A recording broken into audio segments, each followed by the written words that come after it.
The Mark chapter 10, 1 through 12 is not about divorce or not about your divorces. Okay? Please be my eyes for the things I can't see. Please be my ears for the things I can't hear. Please be my guide in the places I ain't supposed to be. Dear Lord, watch over me. Please be my eyes for the things I can't see.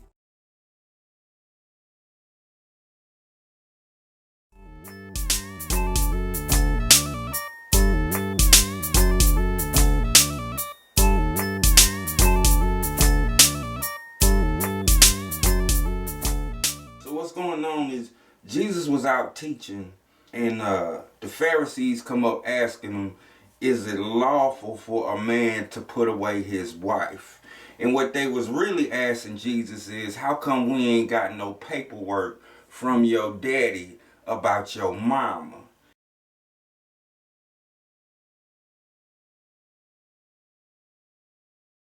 And while this is going on, I'm pretty sure Jesus kind of having a flashback to when he was 12 years old and he done popped off at the mouth pretty much saying Joseph ain't my daddy. Not trying to be disrespectful, but it happened, and that's probably when Joseph left. Joseph, he was the father of 4 other boys, and 3 of them worked in the ministry. Jude and James was disciples. Joseph came in later, Joses. But anyway, disciples is there. But there's one disciple amongst them, and that's the disciple John, who actually knows Jesus' secret. He knows that Jesus is the only begotten of the Father. But see, Jesus can't tell nobody that. You know, he might get his mama stoned. His brothers and sisters might feel alienated. He's going to corrupt his gospel, because you can't say our Father to everybody when you like, them ain't my brothers and sisters no more. So even though Jesus can't just outright say Joseph ain't my daddy, God is my daddy, he can talk between the lines. So he start talking between the lines, and what he say is, they looking for paperwork on Joseph, but they ain't got no paperwork on Moses. Moses had to write laws, right? Because this is the truth. People don't think about this, but Jesus was pointing it out. Moses had to write laws that condemned his own existence.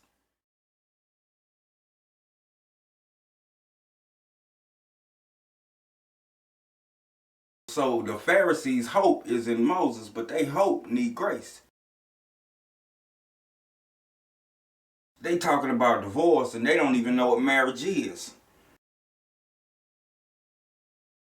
He said, understand what marriage is, and then understand that he's a marriage that was put together by God, and that the Pharisees was going to concede to putting him asunder. You go to verse 11 and 12, and Jesus going to start talking about, whosoever put away his wife and marry another committed adultery against her, and if the wife put away her husband and marry another, she committed adultery. What Jesus was trying to get them to see, that look, put God in the place of whosoever. And put his mama in the place of the wife. And if you do that, you can see him as the only begotten of the Father. John's word is the only begotten of the Father. John's word is calling Jesus the Word. And it all has to do with this particular moment and day when the Pharisees come up asking Jesus about Joseph and his divorce. Joseph and his divorce.